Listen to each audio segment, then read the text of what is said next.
Hey there roleplayers, Rhaegar here for another video. Today's video is going to be another one of my Dresden videos in a series I've been doing.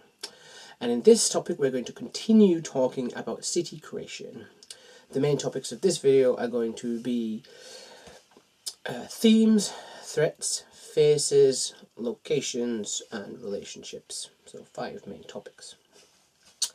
Now, I know all those things may sound a bit scary to someone who has not ran or played Dresden before, the role-playing game, but fear not. All those things I've just mentioned, all they are, and city creation itself, all it is just to create a rich bedrock or soil for you to create stories to tell in your Dresden game. It's all there to help you create connections, create places, interesting NPCs, and bring about a great story.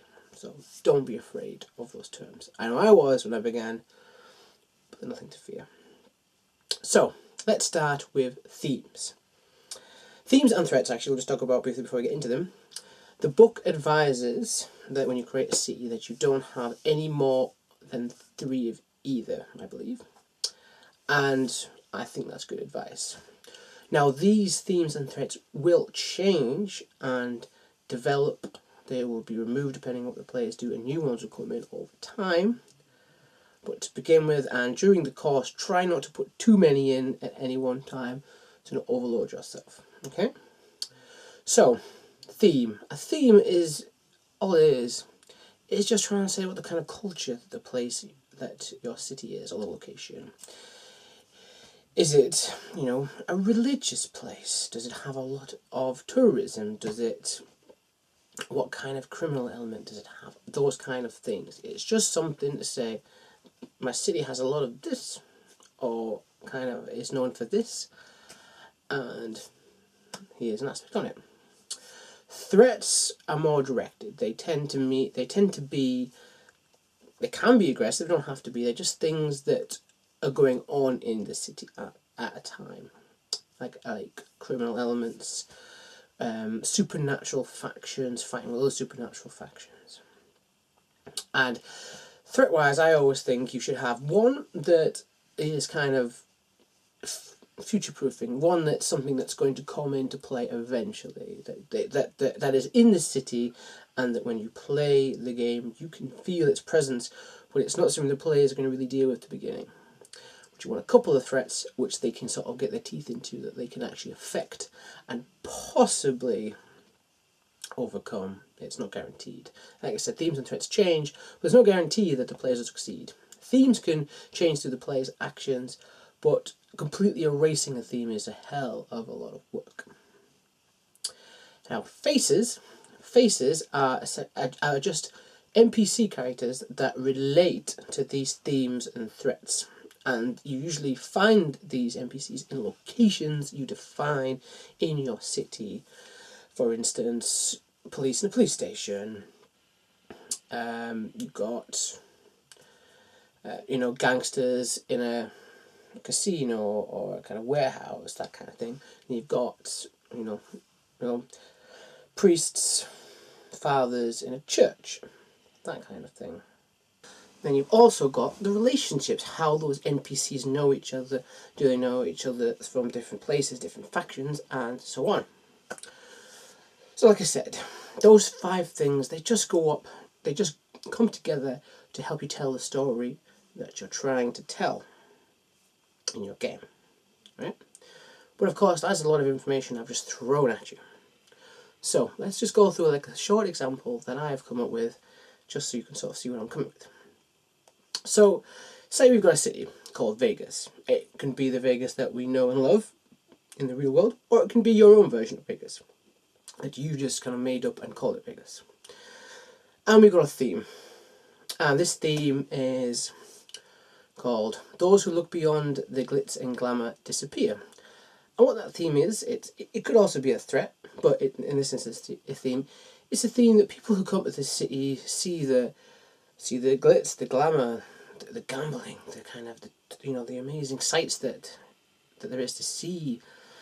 The fine wines, the restaurants, that sort of thing. But those who look too far end up not making it out. And then you have an aspect. Now, I've talked about aspects before and how they relate to the game, and each of the themes and threats and faces and locations have an aspect related to them, which you can use in-game for invoking and compelling. That's what these things are for use. This has got an aspect of tourists welcome, which means this city enjoys its tourist trade. It's kind of it thrives on it, but tourists don't always have the best of times depending on what they see.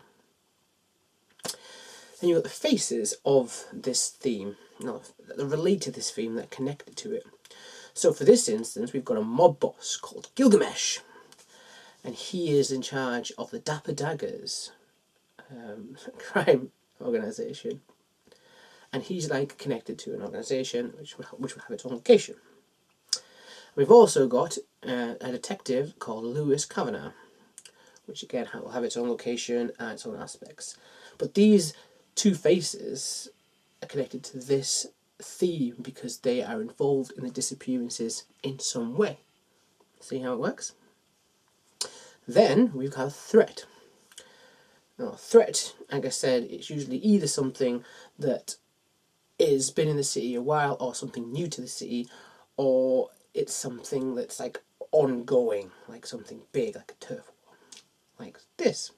This threat in Vegas, White Court Scavis expanding into Dapper Daggers territory, which basically means there's a White Court contingent that have come to Vegas and are moving in on Gilgamesh's territory, causing conflict and threat. And this has the aspect of turf war, because it is a turf war between two different factions. See how it is? And the stories that can relate to how this turf war goes and what the players do and get involved. Exciting stuff. Then you've got the faces for this threat and how they link into that. So you have Anastasia Scavis, which is a White Court, possibly a vampire, who knows. And then you've got Mob Boss Gilgamesh again, because he relates to both the theme and the threat. See, the White Courts are not directly, as far as we know, tied to disappearances, but the Mob Boss is tied to the disappearances somehow, and this turf war, because he is in charge of the Dapper Daggers. See how it works? Easy when you know how.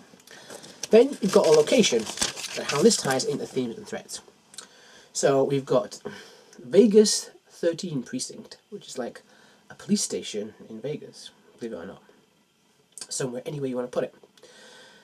And for description, there's this description on the city sheet. It's a refurbished alehouse from the 60s, where the cold cases and the unsolved disappearances go to die, which just means cases that no one else wants to deal with, that are not really high profile, end up here, and these guys deal with it.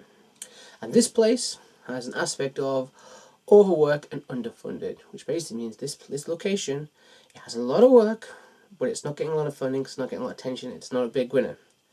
See? Easy. And this could be invoked. Say that you're trying to get away from a couple of, say you're in a police chase, you can invoke this to get away. Say that this particular, police establishment doesn't have the resources to chase you down. But you could also be compelled in the sense that perhaps what you're doing relates to some disappearance case or a cold case, and they just show up and cause trouble. See? Beautiful when it works. I love aspects. And the face for this location, Vegas 13th Precinct, is, as we've already heard, Lewis Kavanagh. And he has a high concept, which the high concept basically is describing what the NPC individual is. He's a weary detective who has seen the true face of Vegas. He knows things he shouldn't. And he relates to the location of the precinct, because he is a detective there, but he also relates to the theme of the disappearances, because he works on cold cases and disappearances. So it all links together. So it creates this nice network of characters, locations, themes of your city, and the threats within it for you to use, and for the players to understand who I need to go speak to when I've got a problem, when I want to find something out. It's wonderful when it works. Brilliant. If you look through the book, there'll also be a section which talks about the mundane and the status quo between the mundane and the supernatural. And basically, what that is trying to do is it is trying to establish who's trying to change what's going on, and who is trying to maintain the balance. You've always got something trying to change things, and in real life we have that politics, technology changing things, and what's trying to maintain, what's trying to keep the traditional values, and these things that you and the players can come up with. Like I said, what I've just came up with there was just a quick example of what you can do, and within that you've got plenty of story ideas. Who's gone missing, why are the mob bosses involved in the disappearances, who is this Wycott faction? Well, what's their deal? Lots to investigate and learn and create wonderful stories. That's it. I love Dresden. So, this has been somewhat of a gushing city creation video for you all, and I hope you've enjoyed it, and I hope you now understand themes and threats and faces and the locations and how they all work together a bit better. And I look forward to bringing you another video in this series soon. Until then, guys, take care.